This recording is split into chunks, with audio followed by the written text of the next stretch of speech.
దానికి జీతం అనుభవించాల్సిందే. సార్ ఈరోజు హోస్ట్ మీరని అర్థం కావట్లేదు, టాపిక్ వెళ్ళిపోతూనే ఉంది. సార్ యాక్చువల్గా ఇది బై ఎలక్షన్ ఇది వేసారు కదా నామినేషన్, అవునండి. ఎందుకని రిజెక్ట్ చేశారు? అది ఎందుకు రిజెక్ట్ చేశారంటే, నేను ఫస్ట్ నామినేషన్ వేయక ముందు నుంచి అంటే నాకు కొంచెం ఫాలోయింగ్ ఎక్కువ ఉంది క్రిస్టియన్ కమ్యూనిటీలో.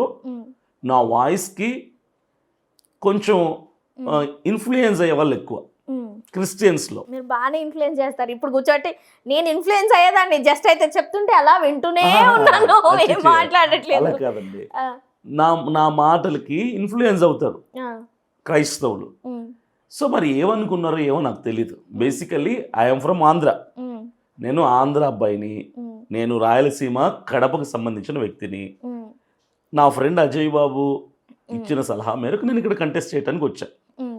ఎప్పుడైతే నేను దాన్ని నా సోషల్ మీడియా, నా యూట్యూబ్ ఛానల్ ద్వారా అనౌన్స్ చేశానో అప్పటి నుంచి స్టార్ట్ అయిపోయినాయి ప్రాబ్లమ్స్. ఇక నేను జూబ్లీ హిల్స్లో అడుగు పెట్టలేదు, ఇంకా అనౌన్స్మెంట్ స్టార్ట్ చేయలేదు, నేను ఏ పాస్టర్ని కలవలేదు, ఏ చర్చ్కి వెళ్ళలేదు, ఎక్కడ అసలు క్యాన్వాసింగ్ క్యాంపెయినింగ్ ఏం చేయలే. వీడియో పెట్టాను, విదిన్ 2 daysలో నా మీద ఎవరైతే నామినేషన్ పేపర్ సబ్మిట్ చేస్తే తీసుకోవాలో ఆయనే ఆర్ఓ గారి నా మీద ఎఫ్ఐఆర్ కట్టారు డైరెక్ట్గా.